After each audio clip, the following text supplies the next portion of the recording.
All right. Welcome to the Hoops Rehab Show on a Tuesday night. We got a big show for you all, a little NBA talk and some NFL injury news update. But how you doing, Eric? Doing pretty good, man. NFL season's almost here. It's gonna get crazy here in the fall and winter with sports. So, but things are pretty good. How about yourself? Ooh, I can't wait. These dog days of summer are killing me. But we getting ready for football the end of this August, and we got some college coming up. So at least we'll get our feet wet a little bit before the NFL week 1. But exciting times. As always, everybody, I am the Game Injury Doc, aka Dr. Evan Jeffries, and on my right is Eric B. Mack. We are the host of the Hoops Rehab Show. You can find us on our YouTube page, so please subscribe if you are watching this live right now. And we will be uploading the pod after the show, and you can find that wherever you get your pod. And it's the Hoops Rehab Show. All right, Eric, let's get it cracking. So let's do it. We got a little schedule release. I know we had a little mistake schedule release by what is it? Scams, Sharania. But we finally got the real one from Shams, and you almost had it right. Scams almost had it right.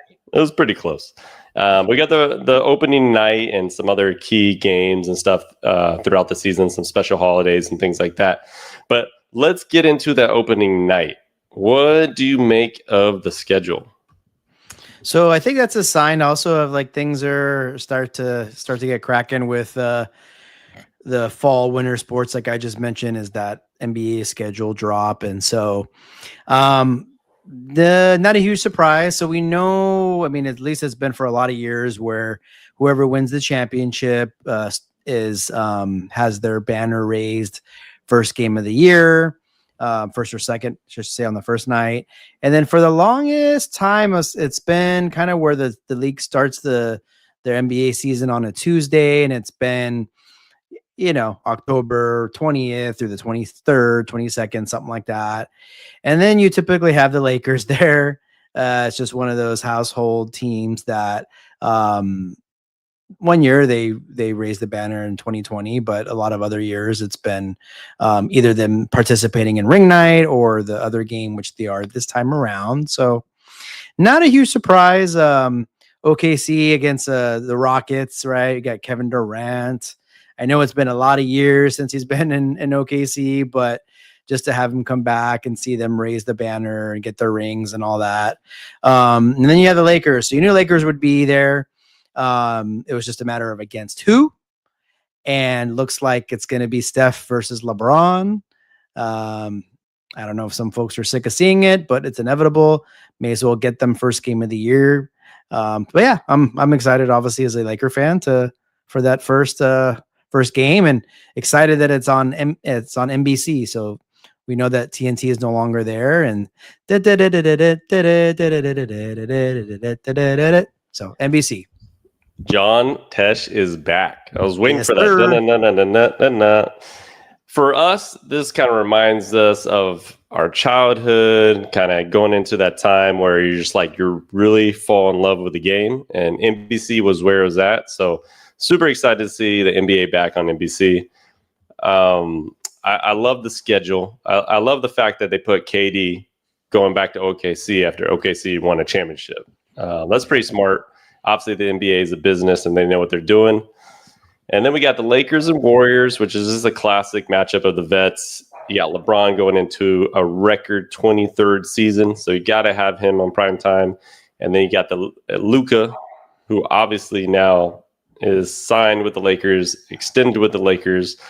So he is the face of the franchise kind of moving forward. So you got to have that matchup there, and I kind of like what they did there. So exciting times ahead of us in October. Yep. And they obviously, Thursday is going to be the full schedule drop. We know the Christmas Day games. There's been 5 games now for some time.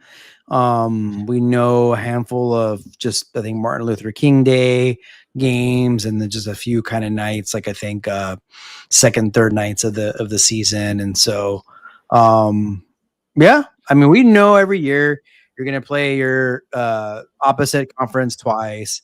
You're going to play the teams in your conference about 4 times, depending on the play-in or the NBA Cup. Now it changes things a bit, and so it's always see like some of the matchups and what's going to be prime time. And for the Lakers, I always look at like what's that big road trip they're going to have at some point, which is inevitable during the season, right?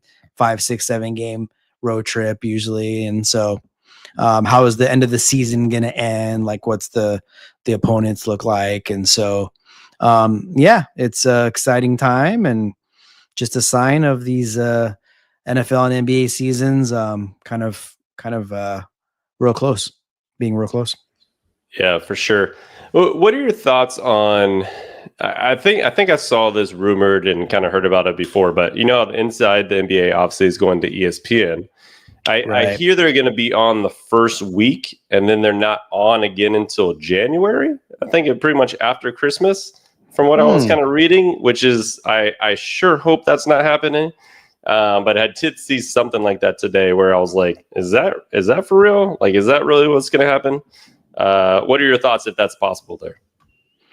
Yeah, I mean, I know it's a little different, but for years, like that Thursday was like the marquee game for TNT and the NBA. The last few years, while the football season was going, it was on Tuesdays. So the NBA has really been reactive towards the NFL and obviously the huge, big and bad ratings that they get. And so it is a little interesting. You think they would like have them maybe a little sooner, but that just is kind of showing that the NBA is like, come to us like after Christmas. That's when like it really gets on and cracking. When kind of the football, playoffs are here and things are kind of wrapping up. And so, I mean, I would imagine they would like to at least put them in maybe once in November, once in December, or something like that, But it is interesting if that's the way they plan on doing it. From what's being reported is that they're going to have a 30-minute show for opening night, and then they're not on until Christmas, pretty much, which is okay. Which is kind of wild. Yeah, sign me up for that gig. To not see how much money are they getting for not being on at all. I sure hope that's not the case. I mean, this is what's being reported. But hopefully ESPN does not mess this up, because obviously on TNT, these guys were a staple. Everybody loved the show, and you didn't even know how long the show was, because you would keep watching until it ends. So I hope they're not doing them dirty with these 30-minute slots and things like that. You just got to let that show run until these guys are done. So let's see what happens. Hopefully these rumors aren't true.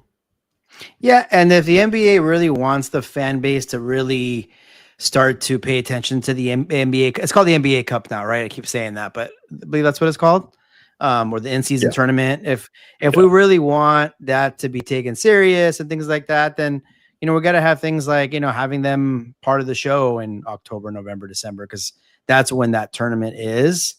So that's another thing too. Yeah, for sure. So excited about the NBA. Looking forward to it. We're going to get a full schedule release coming up, but just the fact that we know some matchups, and for the most part, the free agents have signed, the trades have been made. I don't foresee any major trades coming up. I mean, still Giannis has not fully decided, so that would be the only, if there's a trade to happen in August or September before training camp, that would be the major trade. But give us your thoughts, guys. If you have any comments here, if you're on YouTube or Twitter, wherever you're live streaming this, let us know what your thoughts are on the NBA and kind of the next season. And then also any of the NFL talk that we're about to get into right now. Yes, sir. So let's get into our first topic in the NFL. There's some news today that Jordan Love injured his thumb in his first preseason game. Luckily, it's his left hand, so it's his non-throwing hand. But he is going to have surgery. They reported it as a minor procedure, this little procedure, but they also said that he had a torn ligament. So regardless, they're going to have to repair it. Typically, the ligament that's injured is the UCL, the ulnar collateral ligament on the outside, on the inside there. And that's a typical rehab of 4 to 6 weeks, right? Football players are built different. When you look at basketball players, if it affects their shooting hand or even their left hand, it's still their dribbling hand. So it's going to be hard to kind of dribble. So they're usually typically out for 6 weeks. Now, football players are just a different breed, right? So I don't see him returning to practice like they said next week. I'll be surprised if he's returning that early after having surgery on his thumb. But he might be returning to throwing the ball and things like that, taking more just the right hand and not really taking any handoffs, because that's going to be the major issue with the left hand, just taking the handoffs. So What are your thoughts kind of on the injury and kind of the Packers kind of going into the season there? Yeah, I mean, it's like they're definitely downplaying it. It doesn't seem too serious. I would imagine if it was his throwing hand, we'd be having like a different conversation, right? Or at least it'd be a worry kind of heading into the season. He seems to kind of come back from injury pretty quickly. I know he had that knee injury in week 1 last year where it would look bad at first and you're like, damn, like, oh, is this the worst possible case scenario? And then we find out what the injury is. And I believe he even came back before kind of the designated time for that. So there must be something to do with it. But yeah, I imagine the last thing you want your starting quarterback is having any kind of injury. But it sounds like to me that it is not much of a worry. Is it? I mean, could it potentially be a worry? I mean, could it? I mean, I don't know. It's like if you fall on it wrong when he comes back, is that like could cause like some more damage on it? Just kind of wondering what your thoughts are on that.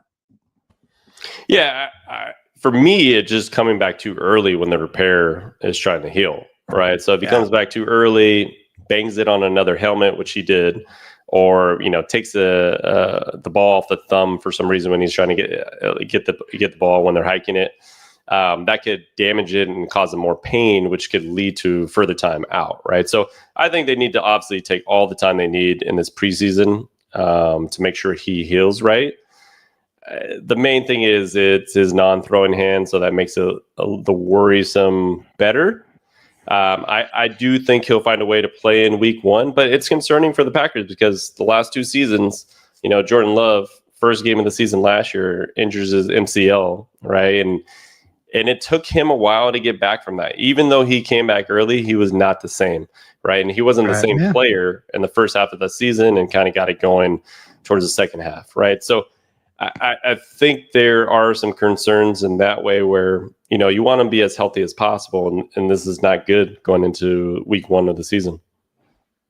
Yeah, no, not at all. I mean, I guess, I mean, a point that he came back pretty quick, but then I guess it's kind of like on the flip side, as you mentioned, is like, oh man, like here we go with another injury.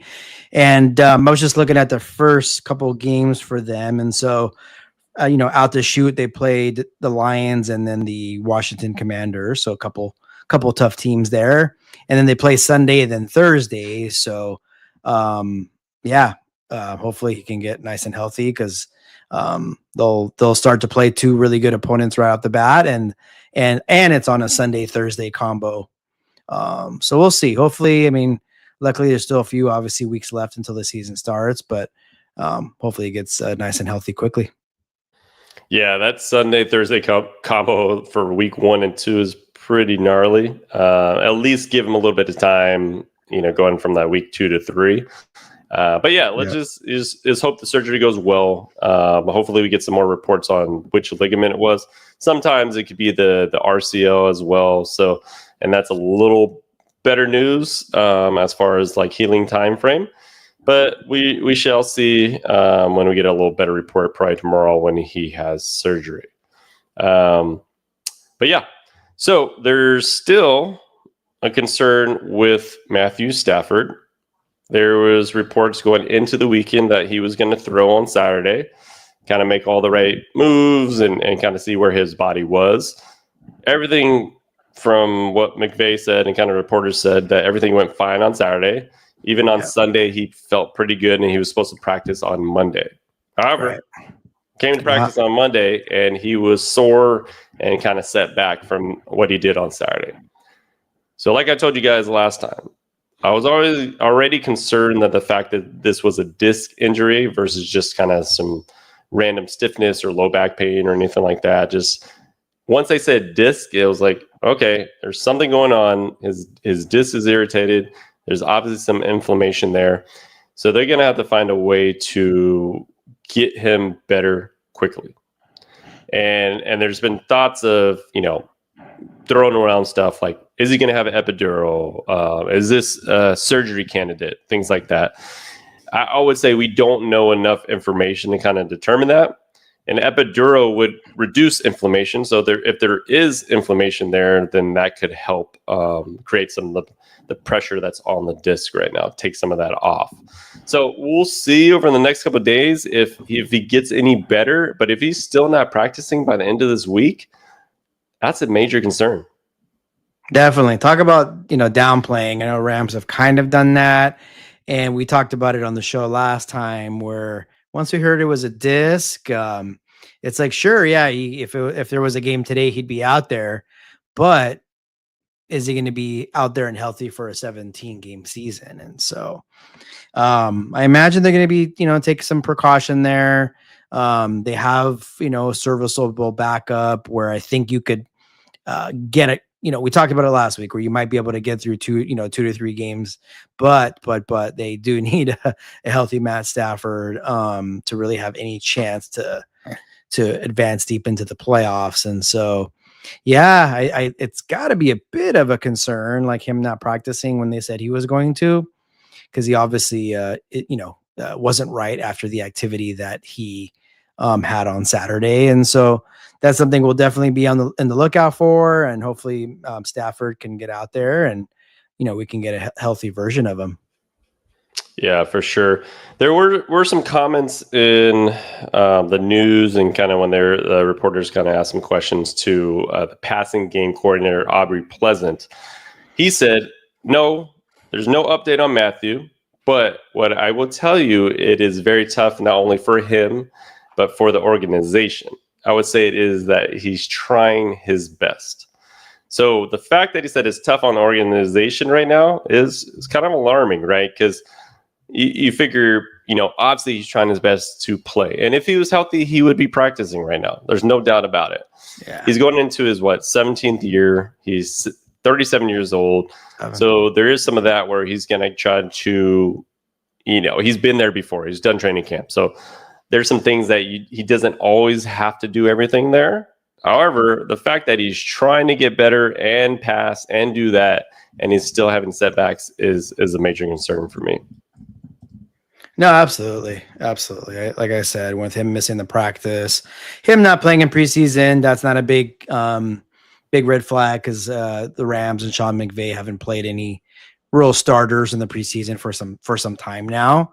But him not being out there and scrimmaging practices, actually, it's got to be a little bit of cause for concern. And so him being a vet, as you mentioned, it's probably not worrisome in terms of kind of playing the position and his mechanics. And, but I don't know, you'd think you'd want to probably get out there a little bit with like a new addition, like Devontae Adams, right?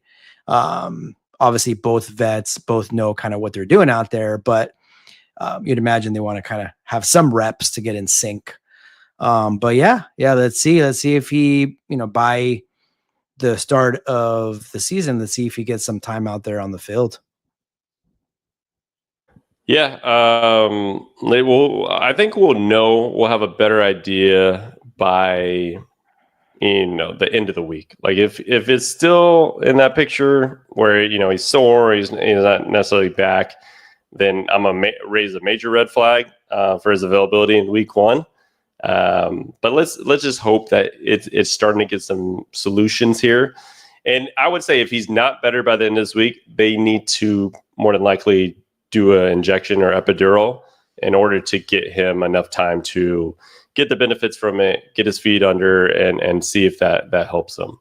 Because early on, right, they got a week 1 matchup with the Texans, and then they go to the Titans, and then play the Eagles. So they do have, I would say, 2 teams in the beginning where it's, you got the Titans in their young team, and then you got Houston, who's obviously been a playoff team, and they got C.J. Stroud, but it's a winnable game for them. But by week 3, you're playing Philly again, and that's the rematch of the NFC Championship game.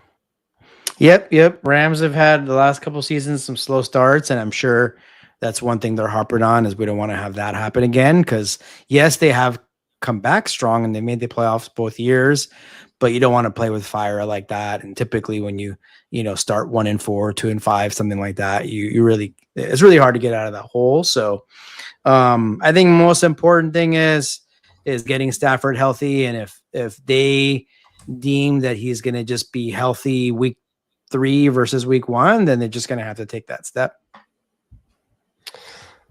Yes, for sure. All right. So for week 1 of the preseason, it's nice to see there's some starters and some players going, but I think the marquee matchup here was the Browns and the Carolina Panthers, because where are the haters at? Eric? Shedeur Sanders started his first game in the NFL, and he balled out and kind of let people know that he's here. He's here to stay. I know it's preseason, so let's not get too excited. But what were your thoughts on his debut, and then just kind of overall how he did? So it's funny because they did just announce their depth chart, and he still is the number 4 quarterback on the depth chart. So I don't know if that's just for a reason. I mean, gosh, I hope he makes it over the team over Kenny Pickett. But so right now it's Joe Flacco as a 1, Kenny Pickett as a 2, Dylan Gabriel 3, and then Sanders 4. So I think he showed out. He had a lot of eyeballs watching him. I mean, we know how the preseason is. It could be unwatchable at times, just because it's just really not like the score and things like that don't matter. The Dolphins game finished in a tie. It didn't even go to overtime. So that's how serious they're taking these things. But I liked what I saw. Obviously he got 2 touchdowns, he threw a nice, couple dimes, moving around in the pocket. And so, for the first game, definitely liked what I saw. He's really kind of showing that he really shouldn't have been picked in the 5th round. And so I will be anxious to see kind of how he does. Believe they play this Saturday. I just had seen it too. This Saturday at Philadelphia. So I'm assuming he's going to get some PT there. And, with there only being 3 preseason games now, he won't get as much reps, but I imagine he's going to make the team and shoot. Maybe he starts week 1. What do you think? What are the Browns doing? I mean, they got like 5 quarterbacks on their roster right now. Yeah. I get having Joe Flacco kind of bring him back in the fold, at least having a strong vet. But you have Kenny Pickett, all of a sudden you trade for him, right?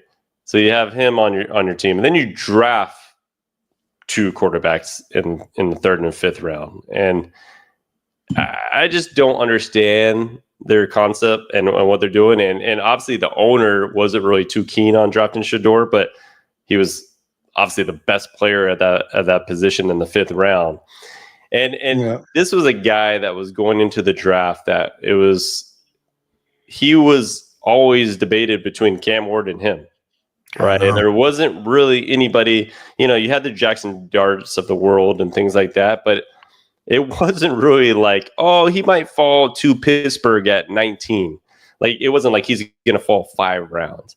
And to fall just because of, like, per se, people don't like his attitude in interviews or that he's Deion Sanders' son, it's just incredible. I mean, like, I feel like he got blackballed in the league just going into it. And put him in a 5th round position is just, to me, I don't know. What were your thoughts in that draft? Because to me, I was mind blown by it. Yeah, I mean, I never thought, like, me personally, like he was gonna, like he should be like a number 1 pick or anything like that. But it was talked about how it was definitely like a real debate. You know what I mean? And so, did I think he was going to be number 1? No. But did I think he was going to be in the 5th round? Hell no. I thought for sure, like, if he was going to slip to, like you said, like the 19 or the 20s, that was even going to be like, wow, like a little bit of a kind of, question mark. And so I think once he slipped in after out the first round, it was like just one of those things where he was just going to slip and fall and fall. And so, like, to his credit, he kind of got over that, it seems. And he's like, you know what? I'm going to just go play football. I mean, I know some people are probably tired or sick of the antics and all that. But if I'm a Browns fan, I'm like, I don't even care what you do. If you could perform between those lines, that's all I really care about. And if he does that, then he should be in competition, for that starting job. Well, that's my next question. So how early does he start for the Browns? Like, obviously, I don't think he's starting week 1. I feel like Flacco's probably going to start that. But how early does he take over that job? Well, let's see here. Let me look at their. Let me go through this. Give me a week there. Yeah, let me go through their schedule, because like what I foresee happening is them going with Flacco, and then like 4 or 5 weeks into it, they're like 1-5 or something, and it's like, okay, we may as well just kind of like move on. And so let's see here. So first week they got They got Cincy, Baltimore, Green Bay, then Detroit, Minnesota, Pittsburgh, Miami. Did you say 1-5? What? So okay. So where's their bye at? So we got one. Sorry, this is like taking some time here. Okay, I'm gonna say now, having Gabriel throws a wrinkle there, because I don't know, what the thought is with that. But I would say Flacco will probably play about 4 games, and maybe week 5. The next guy comes in, and if it's Sanders, which it probably will be, so be it. So you got him about 1-3, and then Sanders coming. You can put that an ugly 1-3 though, an ugly maybe 0-4, to be honest. You could put 0-4. And then Sanders goes. Well, I don't know. Browns defense usually gets them a win or two, so they might surprise. Might surprise a Cincinnati who always struggles in a week 1 or early on in the season.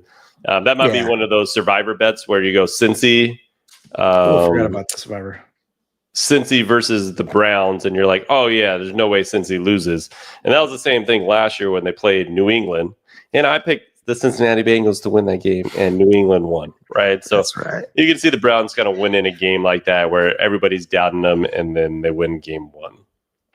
Yeah, it's the NFL. I mean, it's the NFL. There's even the bad teams are going to have 4 or 5 wins, most likely, unless they're just historically bad. And so, I could see them picking up a win there one way or another. But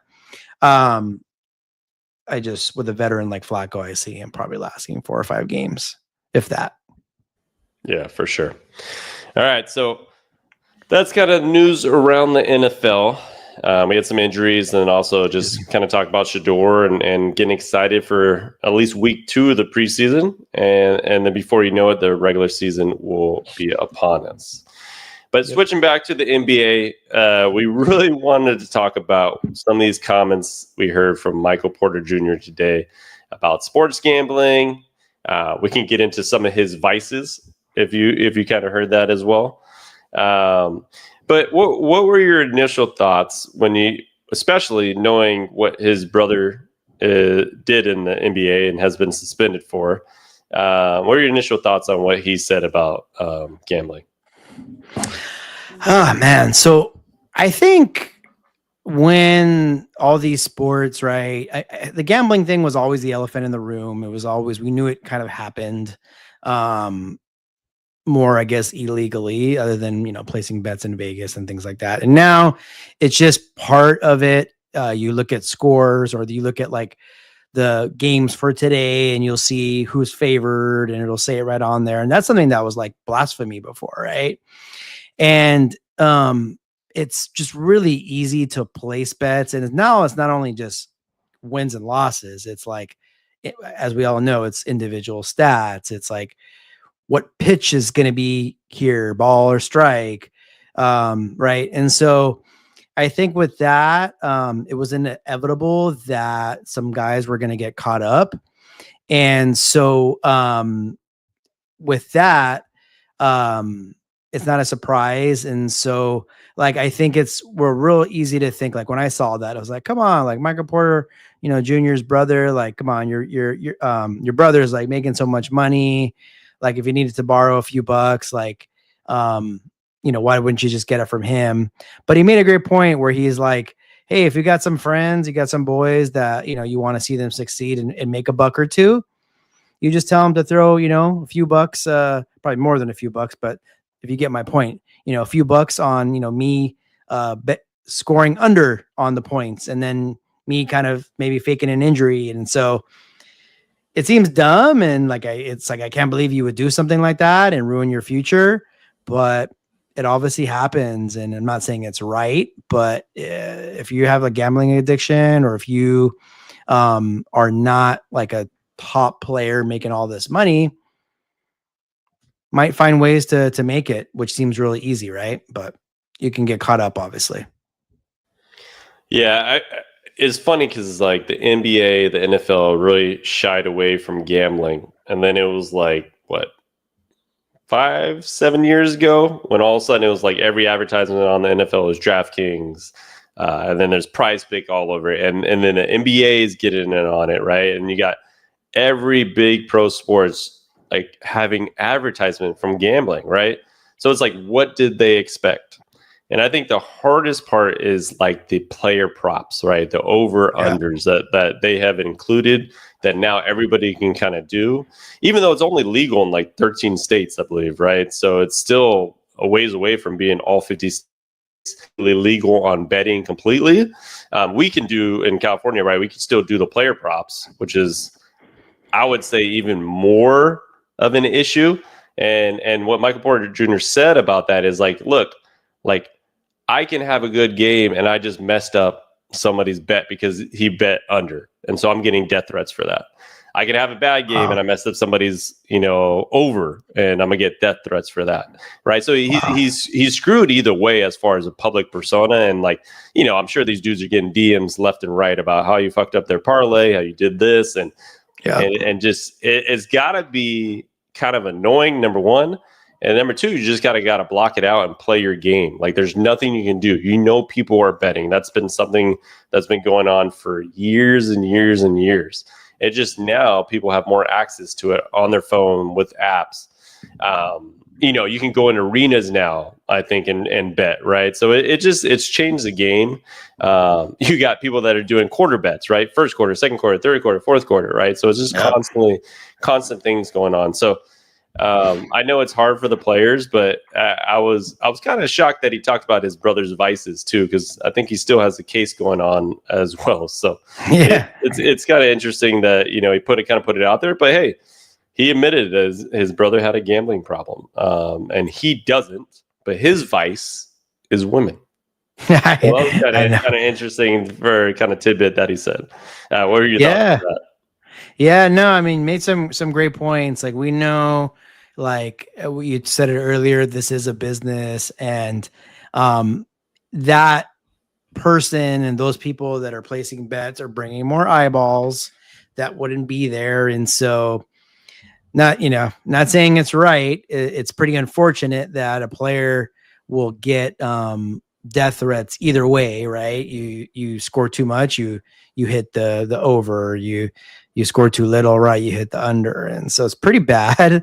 And so for the folks that are getting in trouble, I know some of it hasn't really panned out yet, but there's AI that's used that could basically see like spikes, right? Spikes of bets on a particular player. And maybe it's someone that's not that big. So when you get a lot of bets on something, it opens eyeballs because it's like, wait a second, like there's a lot more action on this more than anything else. Oh, and then that person blatantly like, throw, like I keep saying like baseball. I think the biggest name right now is like Emmanuel Clase. He's a pretty big reliever from the Cleveland Guardians. And so there's pitches where he just throws like obvious balls, and it's just like not even competitive. And those pitches had a lot of bets on them. So that's what's like kind of really driving kind of what's going on over there. And similar to in basketball with, I keep saying Porter's brother, I forget his first name, but he, got like injured, right? And so you have, like I just mentioned, a lot of people throwing some chips on the under, and you play a few minutes and then you're out. And so it is the stuff he was saying. I think it's like something that's on a lot of people's minds, and just to hear him talk about it'd be very candid about it, was pretty neat. Yeah, for sure. I will say one thing though. The internet is undefeated, because I don't know if you ever saw those Terry Rozier edits after the game that was supposedly the one that it was fixed. Yeah. And that boy looked like he could not play a lick of basketball in the fourth quarter. Dude was turning it over every second. I mean, I'm sure he could have had a bad game too, but man, the internet does not lie. They be searching this stuff, editing videos, and making sure you see all of it. So it was kind of funny when you're seeing it. It's like airball on three, just jacking up just 40 footers and turning the ball over when, he probably shouldn't have been turning over the ball over. So I'm not saying that, obviously he's guilty or anything like that. But if you're trying to do some of this stuff, per se, if you're trying to get your homies some money, the internet's going to find the video of the game, and they're going to put you on blast before the FBI probably. So it just kind of interesting to see when they look back on these games of how bad it was. Oh yeah, Terry Rozier is probably the biggest name. That's the thing. The names are kind of getting bigger and bigger. And so yeah, the internet is definitely undefeated. Any little thing like that happens, it's going to come out within an instance, and it's going to look bad on any just regular night, right? You can make a bad play, you can have a bad turnover, and it just really doesn't mean anything, at least from like a gambling perspective. But if you are at all rumored to be in some kind of, issue, or have some kind of, obviously he's not guilty yet, but something of that sort, internet's going to get you. That's for sure. All right. So we had some topics tonight, kind of mix of the NBA and NFL. If you guys have any questions or you want to talk about anything, let us know, and we'll get to it on probably the next show or anything like that. We're going to probably start to do like a mailbag where you guys could like email some questions or at least DM some questions, and we can kind of answer them throughout the show onto the next show. But Eric, you got any other comments before we kind of get out of here? No, just a good show, and look forward to the next one. And like I said, some definitely some heat coming with the NFL season, and then in a couple of months the NBA season. So can't wait. We are almost there. And right now, if you're live on YouTube or Twitter, please hit that subscribe button, especially on our YouTube page. Keep following us, because you'll get notifications on when we're going live, when our videos are out, and any other things that we make on YouTube. So keep it rolling, keep the subscribe happening, keep the following. We love it. We're going to keep continuing to do this, and we are just getting started with this football stuff. So we will be back on Thursday night and get another show for you guys, and then continue everything as the Hoops Rehab Show knows how to do. All right, Eric. See you on Thursday. That's it. See you. Peace out, everybody.